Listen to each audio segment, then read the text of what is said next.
What up, y'all? It's Coffee. Tap it back in with another one, man. Back with some more news, some hip hop news, some court news, a little MMA talk, and all that. And y'all see the footage rolling. It was indeed true. Gangsta Gibbs, Freddie Gibbs got mollywopped behind beefing with Benny the Butcher. And yo, I think Gibbs needs to stop fucking with the individuals he's fucking with, like security wise, entourage wise, because reportedly individuals who saw this all go down, they said Gibbs, like the individuals with him, didn't help. They retreated, they let it be, they let it all go down. Gibbs threw a plate at someone trying to defend himself, and you see he showed up at the show because originally someone tweeted this out claiming they saw it all go down, and then there was all this talk like, yo, I want to holler at Ak, Big Ak, you want this footage, get at me. But I believe TMZ were the platform that unveiled the footage, so who knows, maybe it was a little bidding war behind the footage. I don't know, I'm curious to know what they paid for the footage. But prior to it being confirmed that it did indeed go down, everyone was taking notice that Gibbs showed up to his show with a shiner and like some kind of, a mask on. They were calling it like the Pooh Shiesty mask. What exactly is the name for that kind of mask that he was rocking? But you could definitely see from the one angle he had a little knot on the side of his head. And originally reports were saying that he got his chain took as well. But people were saying, yo, they're lying. Look, Gibbs showed up with the chain on. Now, wait, could it be possible that maybe it was another chain that he had on? Could it be possible that he has another chain with a G piece on it like the other one? Possibly, right? Because the individual who first was saying, yo, I seen this go down, Dinosaur Barbecue, got the brakes beat off him. They seem to be telling the truth about all that. But did they just lie about the chain? I don't know.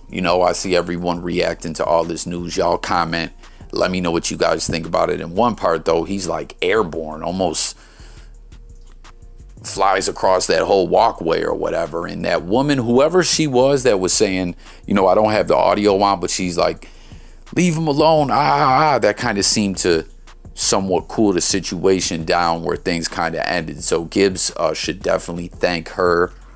It's crazy to think, though, that he was talking all this ish to Benny, knowing that he was going to end up doing a show where he was. I don't know. It didn't stop him in the past from talking wild to Jim Jones before, like when the whole ish went down in New York. I don't know. This is just kind of what Gibbs does. And I've talked about it on other videos. I think it's wild corny. And personally, I think Gibbs is a good rapper. I don't think he needs to engage in all this extracurricular online beef, trolling and all this. Right? Like, it's kind of lame in my opinion.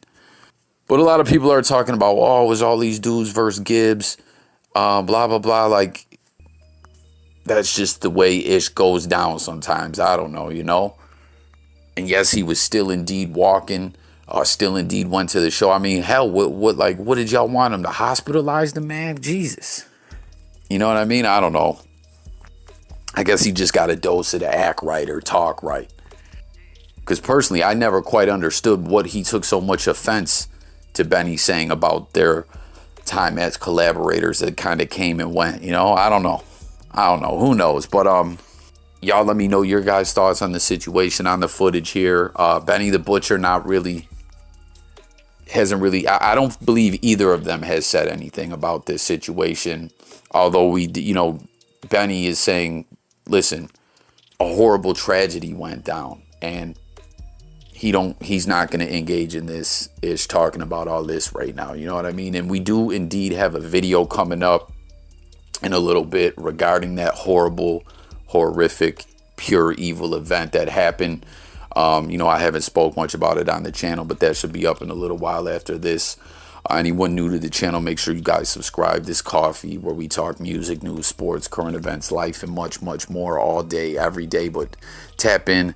Let me know what you guys think about this. And again, do you guys believe like Gibbs needs to get new security?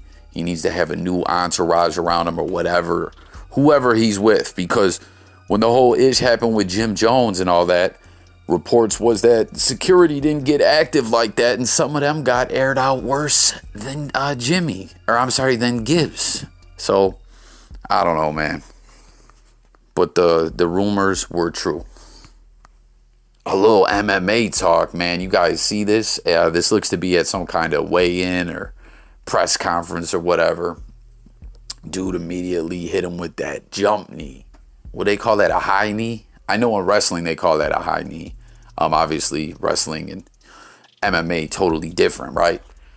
I know we're going to get someone that's going to say, of course they are, Coffee. Pro wrestling's fake. I always tell y'all I'm a pro wrestling fan. It's entertainment. You know what I mean? They're real athletes. People really get hurt, but it's entertainment. We know this. But I'm just saying, in the world of pro wrestling, I believe that's called a high knee. But looks like he caught him right on the chin. Damn. We got LeBron James replying to Sierra Porter saying top 5 hip hop albums, asking King James, right? He responded and said The Chronic, Doggy Style, Black Album, Life After Death, and It Was Written. But I have so many more to name for real. So off the top, that's his top 5. Definitely all classics there. We know King James loves hip hop. There's his top 5 comment. Pretty good top 5, I'd have to say. Next up, we got a big update. R.I.P. Mac Miller, as I've shared with y'all before. There's 3 co-defendants in this case. I believe one of them is still fighting the case. But, Ryan Rivas, who's 39 years old, was sentenced just like a month ago, 2 months ago, to just under 11 years. The other individual, Pettit, I believe, are still fighting the case. I'm not positive, but we're talking about this guy, Stephen Walter, 49 years old. Listen to this, yo. He was formerly a dog groomer, right? Dog groomer, got into selling these bunk-ass toxic pills out here, killing people. Again, y'all, anyone, whenever this kind of topic comes up on the channel, I always, try to urge anyone out there flunking around, getting high. It's a dangerous time. Like, it's not like back in the day where people may experiment with things or this or that. As always, I know this I sound like a broken record to those who tap in on the regular, but it's all poison out here right now. You know what I'm saying? All this ish, all these synthetic drugs, fake pills pressed, broke down, or just like a bunch of filler, and then the Fenty Wap then pressed back up. Or there's other ones where they break down a bunch of them, then mix it with a bunch of filler, then put the Fenty in with that as well. It's just, it's all poison, man. So be safe out there. It's just time to think about putting that ish down if you are indeed doing it. But anyways, this former dog groomer ended up getting sentenced to 17 and a half years, was originally pled out to 17.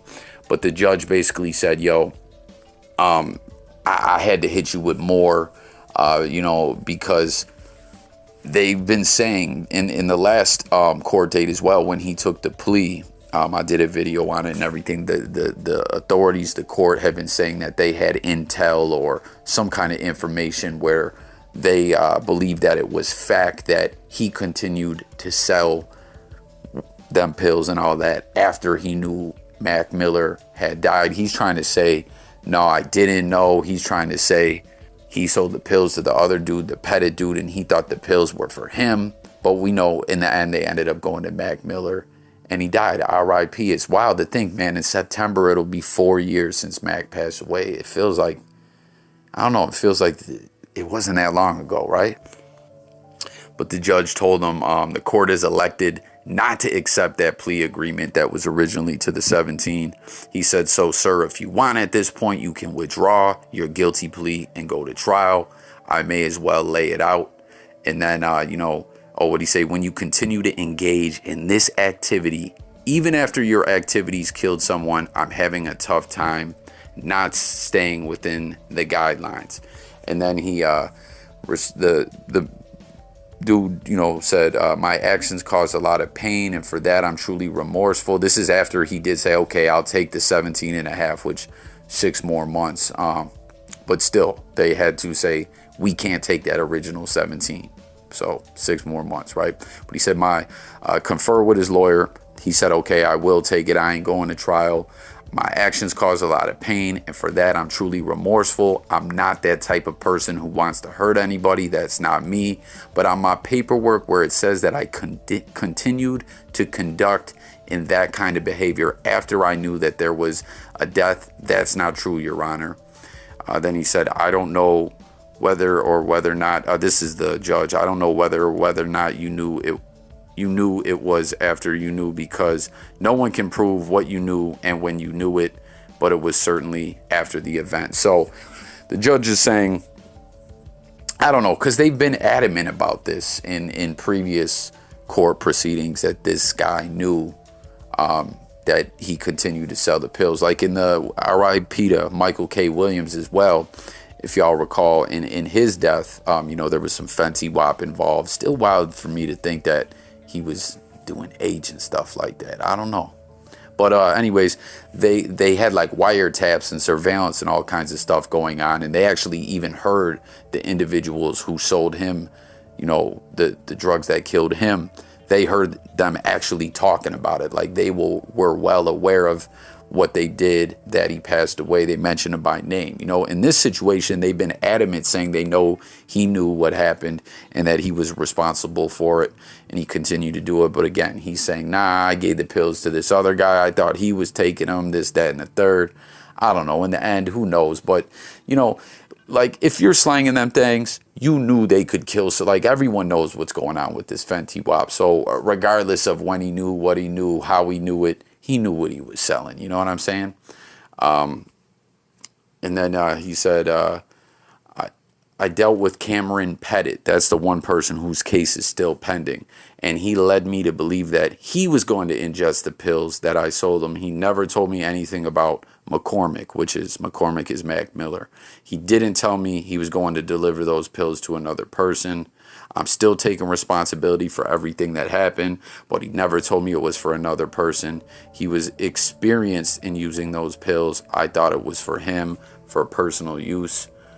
So basically that guy, I knew him. He was getting high like this, for a long time and experienced with it. So I felt safer selling him this death cocktail than, like, come on, y'all. Like, real talk, comment, guys. Like, he's trying to kind of like lay it out there that if he knew they were going to go to Mac Miller, he would have said, oh, no. Again, you're selling Fenty Wap. People are going to die. Whether who it goes to after it exchanged your hands or whatever, you're participating in that chain of events, What do you say? I'm still taking responsibility for everything that happened. Oh, sorry. He said then he delivered them to McCormick with Coke, Xannies, or whatever. I was not willing to do that and had no intent to do anything else other than sell to Cameron Pettit. And then 2 days later, when there was an OD, Cameron never called me and told me about it.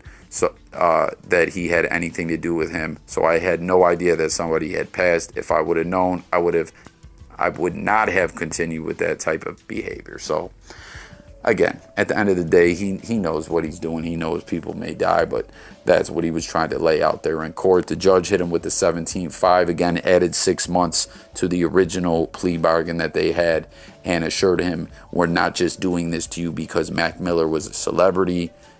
Regardless if it was Joe Schmo, I'd hit you at the same time. Comment and let me know if y'all believe that to be true, or you think Mac Miller's celebrity status played into this investigation and into these court proceedings and these sentences and everything. But like I said, last I checked, the Cameron Pettit dude's case was still pending. Like, I just don't see how he is going to try to fight the case, unless, he may have pled out and I just missed it. But these other two cats have pled guilty. Your name is all in their statements and paperwork and everything. So I don't see what he's thinking he's doing. But there you go. He got 17 and a half years. R.I.P. Mac Miller. Again, I can't believe it's almost 4 years. Mac was very, very talented, man. For real, y'all. Leave that ish alone if you flucking around. Or, again, if you have a loved one or a friend or a family member or something using that ish, try and get through to them. You know what I'm saying? Real talk. It's dangerous out here. And then last up on the news, I had no idea that Elon Musk buying Twitter. I thought like it was already a done deal. But reportedly the deal's on pause. Comment, y'all. What do you guys think about that? A lot of people were very happy, to know that Elon Musk had bought the platform. We know a lot of news, a lot of information, a lot of ish goes down on Twitter, and they felt like Elon Musk, this is what I'm hearing from a lot of people. Tell me how you feel, though. Felt like Elon wouldn't play a lot of the games and the flunkery going on as far as trying to feed people information a certain way and all these POLITICAL games and all this ish. I don't know. Do y'all believe that to be true or what? Comment. But the deal's on hold. Again, I thought it was a done deal. Comment, do you guys think that he'll still end up buying the platform? Let's discuss all that below. But Snoop started clowning around on Twitter, just saying, yo, I may have to buy Twitter now. He said, gonna replace the board of directors with Jimmy from My Corner Fish Fry, Tommy Chong, and that guy with the ponytail from CNBC. What do you say? First line of business, free internet on airplanes, $29 for 1 hour is BS. I don't know what that really has to do with Twitter, right? Are those things not related? I don't know. I mean, he's clowning around at that. These are jokes at the end of the day. Everyone gets a blue check mark. Even the bots with 10 letters in their name that hit you in the DMs and just say hello. Nah, fuck those bots.